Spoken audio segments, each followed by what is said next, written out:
on est parti sur plutôt des vignettes cliniques, des cas de patients pour illustrer le manuel. Étape par étape, de façon très pédagogique, en écrivant bien ce qu'on a fait à chaque fois avec ce patient-là. On en est à l'étape 1, on a fait tel type de travail avec lui. Donc, c'est très pédagogique pour quelqu'un qui découvrirait cette approche-là et qui a envie de se perfectionner, quoi.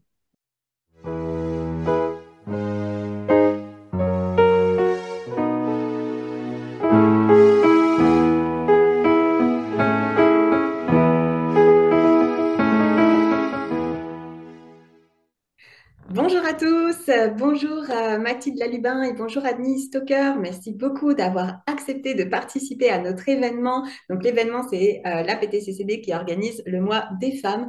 Donc l'occasion de se rencontrer et puis de mettre en avant les femmes qui font avancer la santé mentale en général et puis les TCC en particulier. Donc bienvenue. Merci. Merci Cyrielle de nous avoir invités. Bien. Alors, est-ce que vous pourriez vous présenter un petit peu votre parcours et puis voilà, nous parler un petit peu justement de votre association et du livre que vous avez coécrit avec vos collègues. Alors moi, je suis Annie Stocker, je suis psychologue libérale à Caen. Depuis 2007. Et avant de m'installer en libéral, j'étais donc neuropsychologue dans un hôpital gériatrique en région parisienne. Et après, je me suis formée au TCC et à la REBT avec Didier Pleu en 2009. Voilà, une pratique régulière des TCC et de la REBT dans mon cabinet en libéral. Parfait. Moi, je suis Mathilde Lalubin. À la base, je suis psychosociologue, donc j'ai plutôt travaillé en entreprise. Et puis, j'avais envie de pouvoir évoluer en fait dans ma pratique. Et donc, j'ai cherché à me former et j'ai découvert, au travers de lectures, j'ai découvert les TCC. Et j'ai découvert aussi qu'on pouvait se former au TCC et plus particulièrement en REBT à Caen, donc qui est la ville où j'exerce, avec Didier Peu, donc qui était à l'époque président de l'Institut de thérapie émotive rationnelle, l'Institut RET. Et donc moi, je me suis formée en 2005 et j'ai ouvert le cabinet dans la foulée. Donc je suis en libéral depuis cette époque, ça va faire 20 ans cette année. Et moi, la REBT, ça m'a tout de suite beaucoup plu. C'est une pratique, on va avoir l'occasion d'en parler, qui permet très vite en fait d'aider les patients. Donc voilà, j'ai développé mon expertise dans la REBT et j'ai fait le chemin inverse souvent des psychologues TCC, c'est-à-dire qu'après, je me suis formée en TCC de façon très autodidacte, mais j'ai alimenté ma pratique de façon assez plus ouverte et plus classique en TCC. Voilà, OK. mais avec toujours ce fondement théorique de la REBT dans ma pratique des thérapies.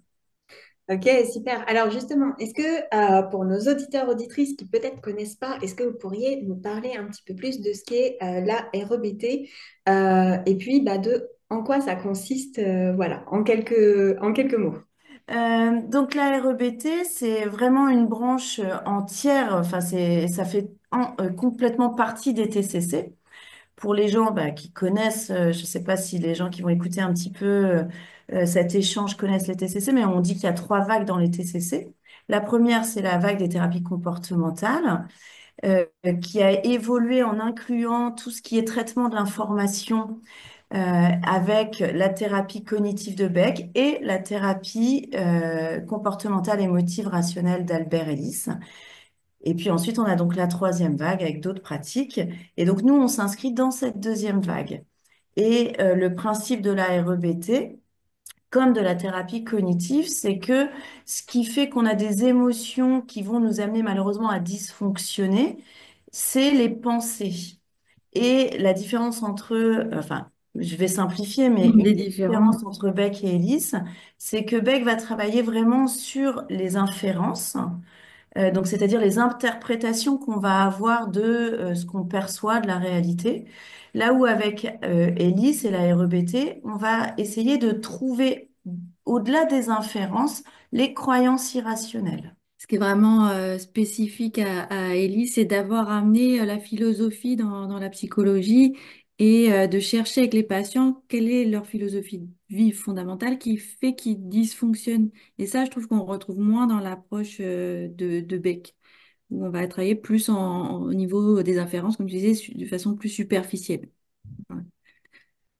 D'ailleurs, je vais reprendre pour compléter ce que dit Annie. Beck, on va avoir une approche beaucoup plus médicale sur la base des diagnostics. C'est d'ailleurs ce qui fait que Beck a été plus diffusé.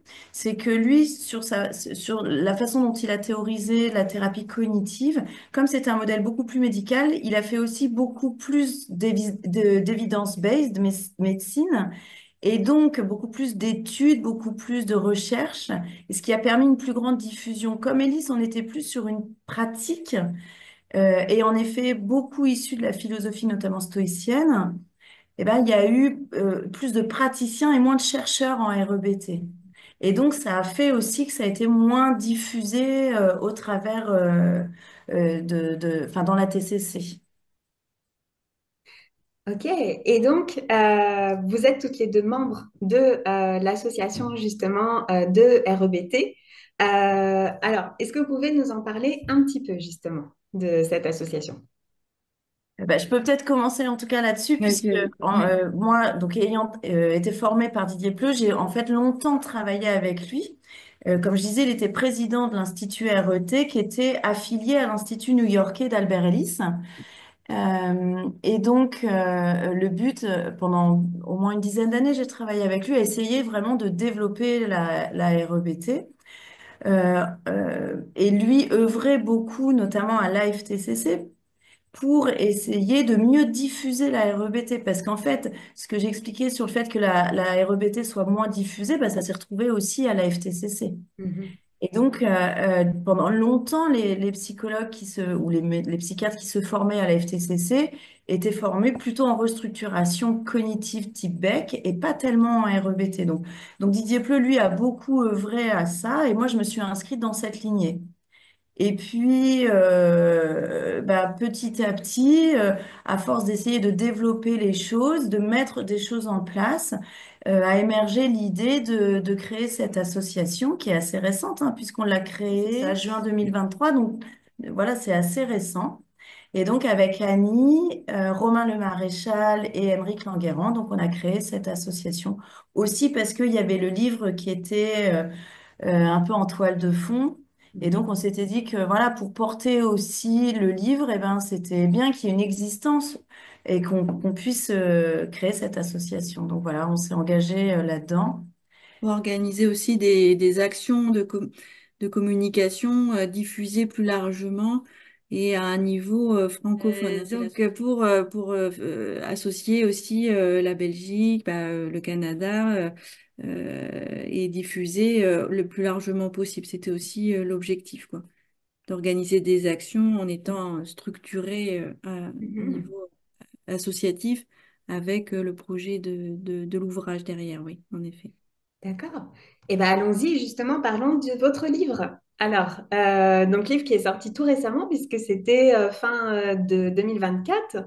Alors, qu'est-ce qui vous a justement motivé pour faire ce livre? Et puis, voilà, sans trop spoiler, j'ai envie de dire, qu'est-ce que vous pouvez nous en dire justement de ce livre? À qui est-il destiné? Les grandes lignes concernant son contenu, et puis, comment vit-il actuellement depuis qu'il est sorti? Mmh.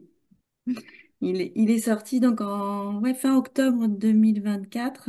Mhm. On avait commencé le projet à peu près un an et demi, 2 ans avant, avec l'idée, hein, c'est Mathilde qui a lancé comme lanceuse de projet, comme souvent, de dire il n'y a pas de travaux qui reprennent la théorie et le modèle en français. En fait, il n'y avait pas d'ouvrage français qui reprend toutes les étapes du modèle et la théorie sur la REBT. C'est ça l'idée, de se dire, bah, ça n'existe pas, quoi.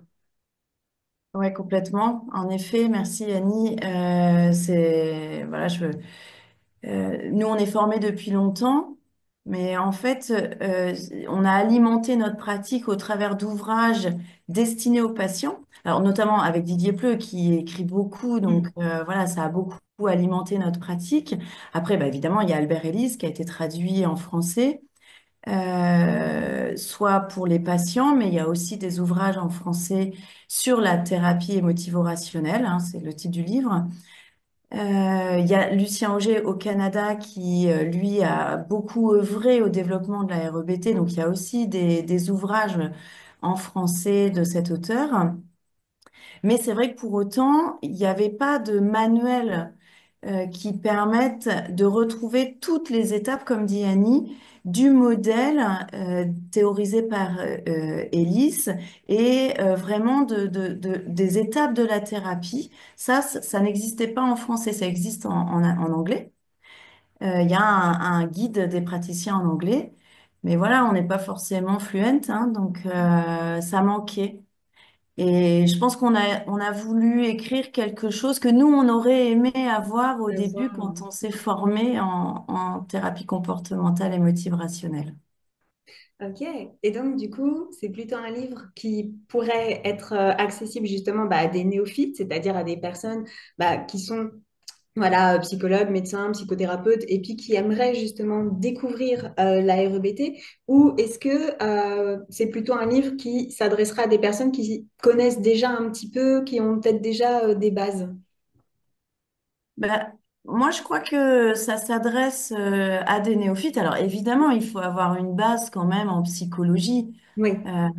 C'est quand même compliqué de se mettre à pratiquer quelque chose un peu pointu malgré tout, si on n'a aucune notion de psychologie. Mhm. Après, moi, je te dis, je me suis formée en REBT et je connaissais pas les TCC. Enfin, j'étais pas formée, je connaissais, mais j'étais pas formée en TCC.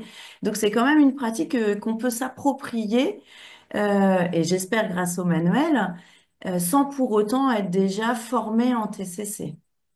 Et c'est vrai que ce qu'on a voulu, c'est d'en faire quelque chose, donc certes, de très théorique, parce que bah, malgré tout, il faut quand même connaître bien la théorie pour pouvoir après s'en éloigner. Donc on a vraiment fait un travail, alors qui est perfectible, mais qui se voulait le plus proche de la REBT.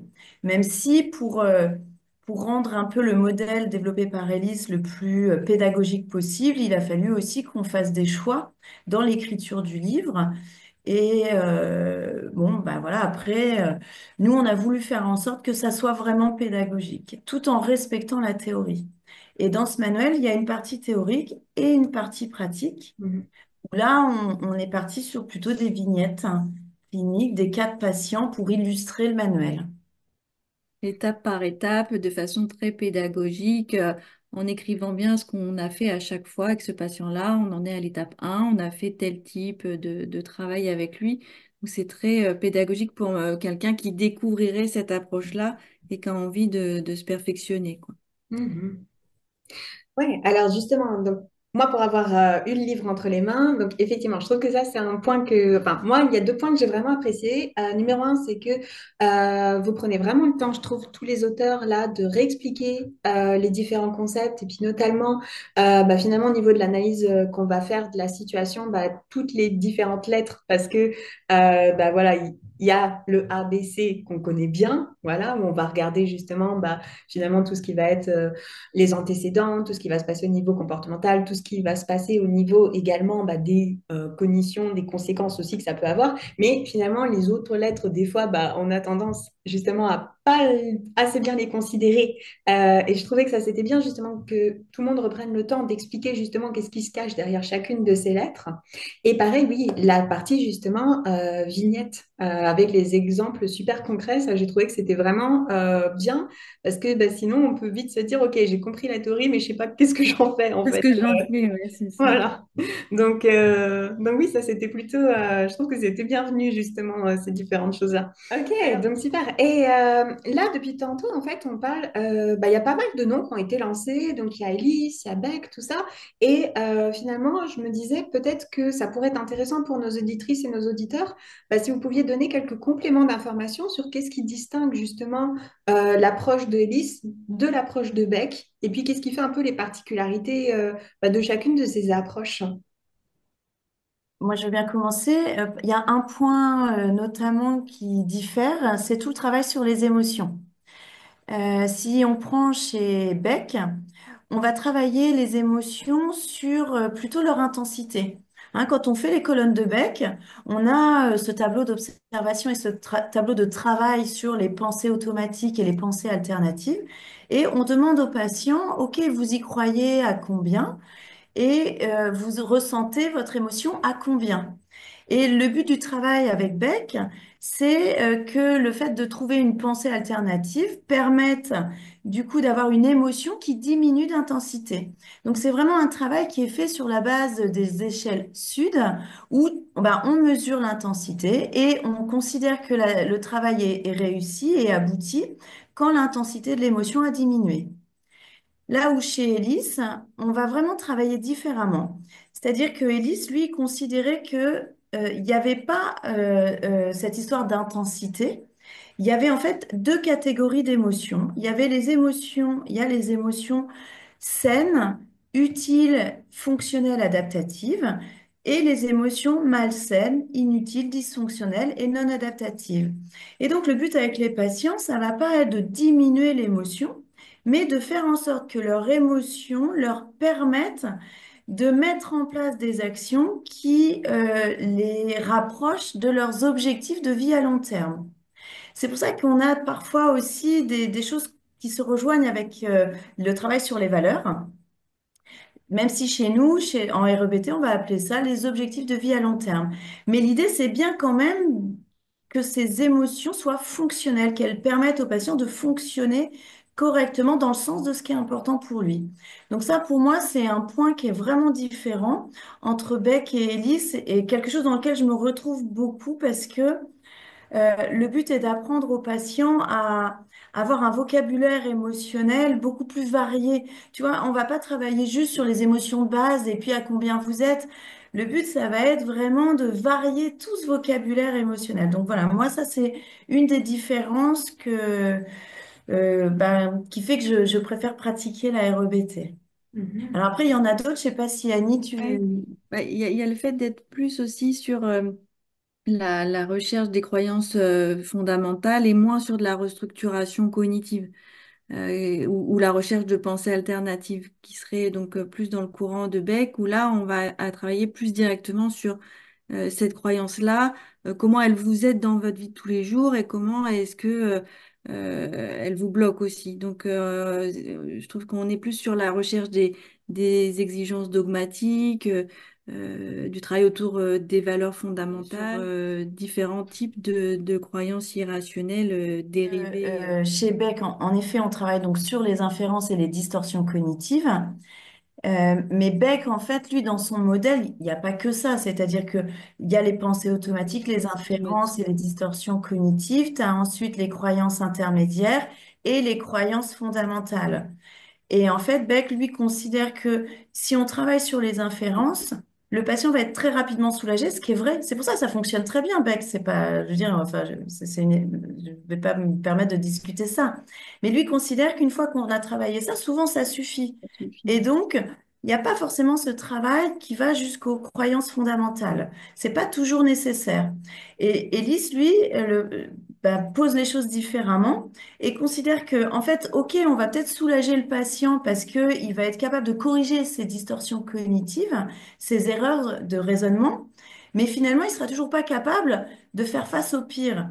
Et donc, Élise va préférer aller au cœur de ce qui fait dysfonctionner le patient, dans ce qu'il Mm. croit au plus profond, ces fameuses croyances irrationnelles, comme dit Annie, il y en a quatre types, on pourra peut-être en reparler. Et donc, va préférer aller au cœur de ses croyances pour amener le patient à être capable de faire face au pire qui puisse se Au passer pire. pour lui.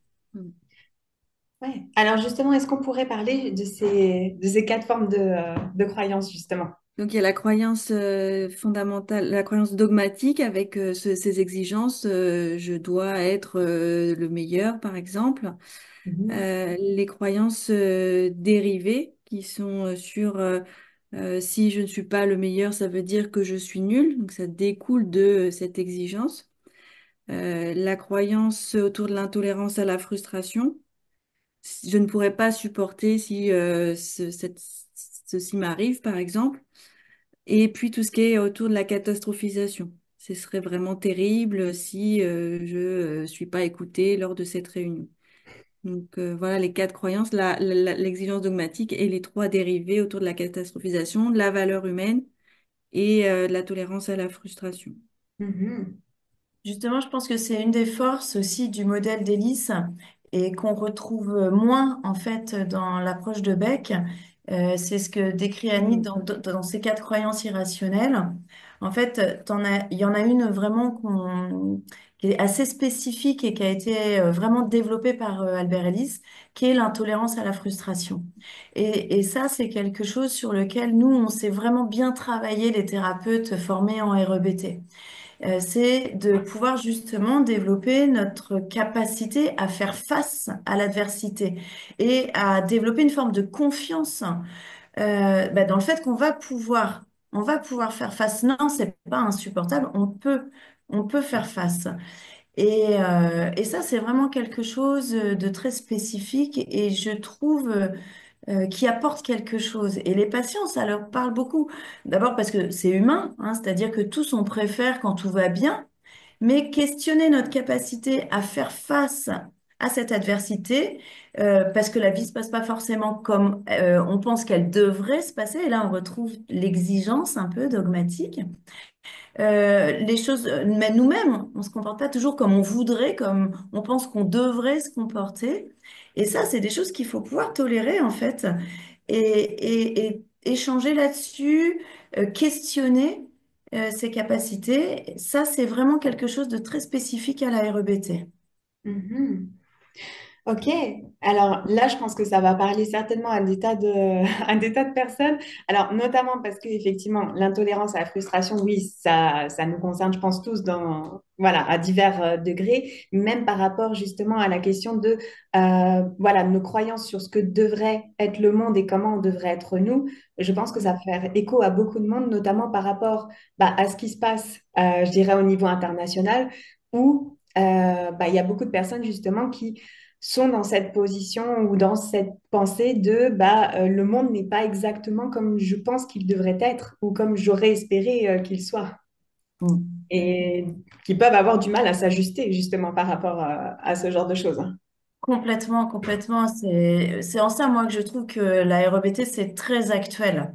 Mm, Parce que justement, on est dans ces exigences hein, sur comment le monde doit être, et on a les mêmes exigences sur l'ego, c'est-à-dire qu'on voit sur les réseaux notamment plein de choses, au contraire, de positivité ou de choses comme ça, mais en fait, paradoxalement, il y a beaucoup d'injonctions sur comment on doit être.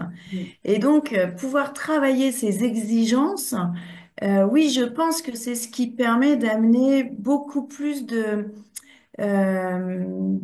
tolérance et d'acceptation de la vie, de De la l'humain comme réalité. il est. Mm, mm, mm.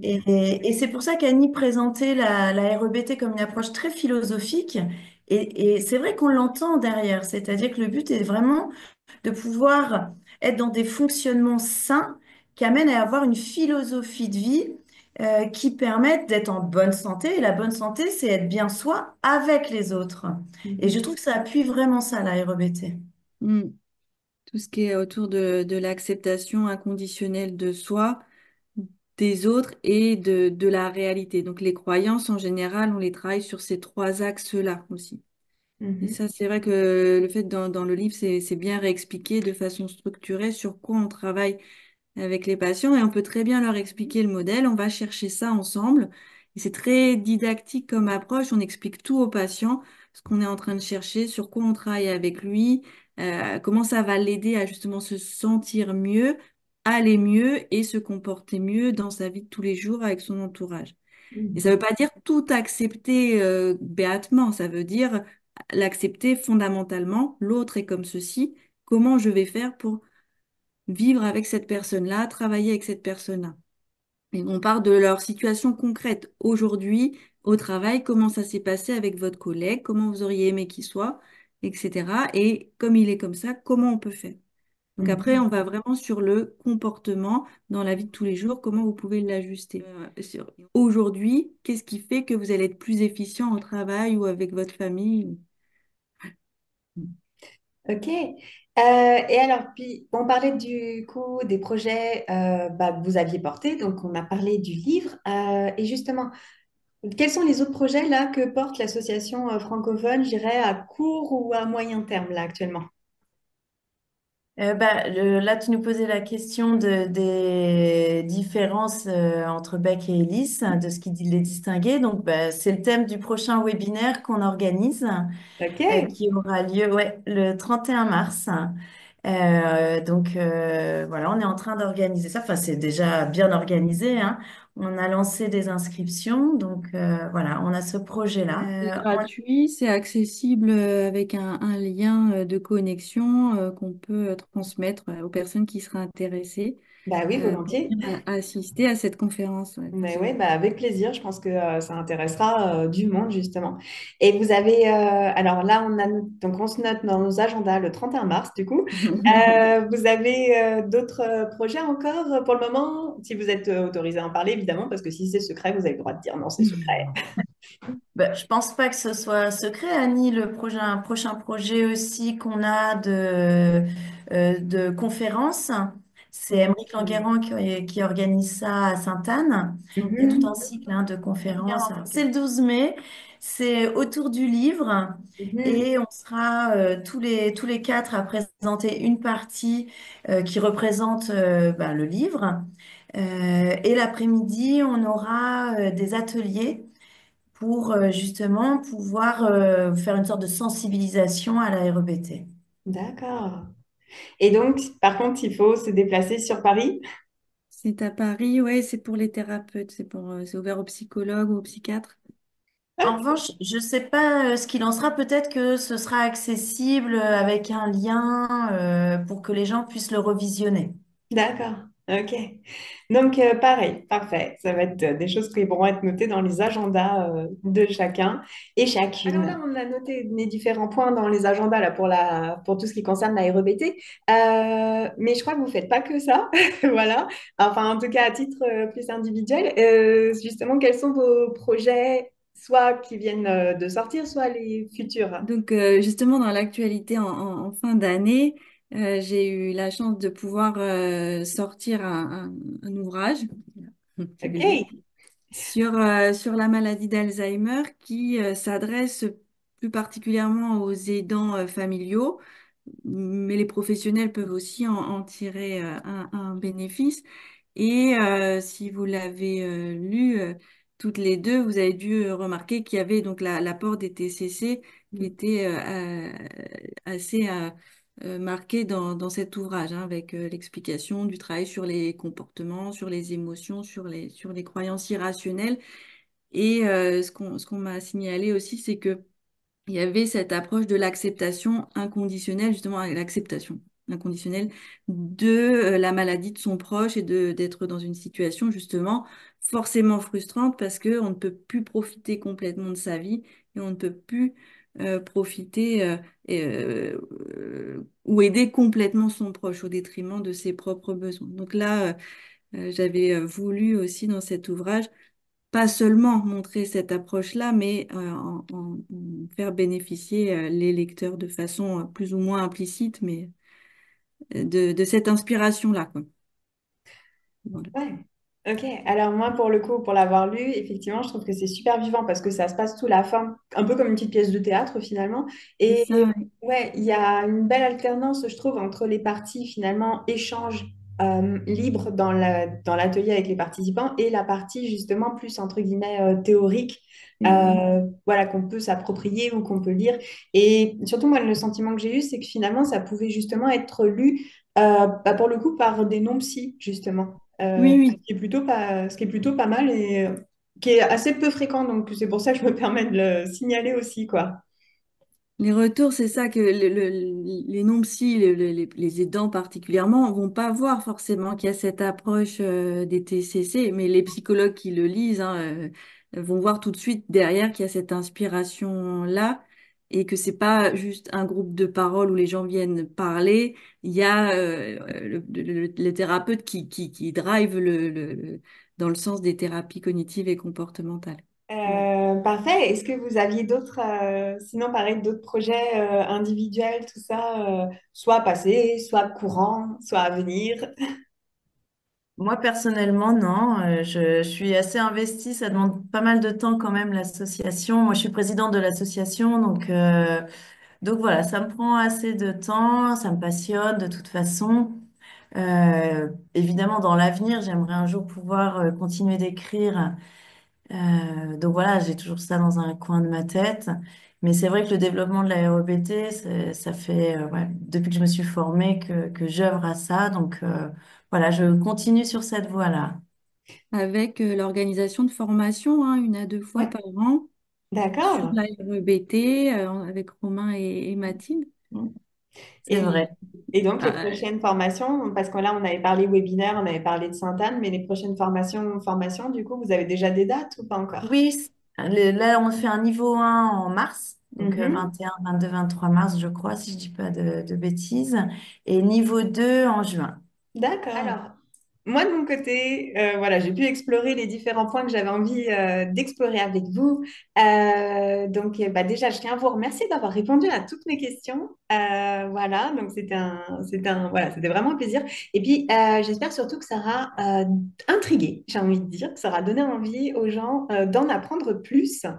Et puis, bah, j'ai envie de vous laisser vous aussi bah, vous exprimer. Bah, voilà, si vous aviez envie de parler d'autres points, si vous aviez ou même si vous avez envie d'avoir le mot de la fin, je vous le laisse.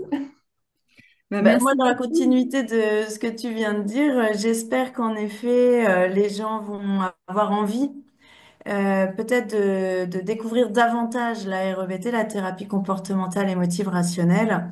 Et moi, je suis convaincue que ça peut les aider dans leur pratique parce que parfois, au niveau cognitif, on peut être un peu bloqué. Et là, c'est vraiment quelque chose en plus. En fait, ça s'oppose pas du tout, hein, Beck et Ellis. Les gens sont pas obligés, les thérapeutes sont pas obligés de quitter leur pratique. Mais c'est vraiment pour moi quelque chose en plus. Donc, j'espère qu'en effet, on va pouvoir susciter l'intérêt. Sur quelques retours qu'on a pu avoir, c'est que même nous, en l'écrivant, en fait, on a découvert la puissance de l'outil, quoi. Et on nous fait ce retour-là en disant, mais oui, on connaissait comme ça la dispute, mais on n'avait pas la puissance de l'outil sur les cas de croyances, etc. Donc, c'est vraiment intéressant de creuser. On est nous-mêmes passionnés, mais émerveillés tous les jours dans notre pratique des résultats bénéfiques. Donc, Ok, voilà, si ça peut donner envie à d'autres personnes de se former et de lire le livre, d'accord. ce sera Donc, avec plaisir de les accueillir aussi à la FREBT. d'accord. Donc, un outil à la fois voilà, pour sa pratique professionnelle et pour soi-même, alors. Et ça sert. Complètement. Merci beaucoup encore Merci. une fois d'avoir répondu positivement à notre invitation. Et puis, bah, merci également à tous nos auditeurs et toutes nos auditrices. Merci beaucoup. Au revoir. Au revoir.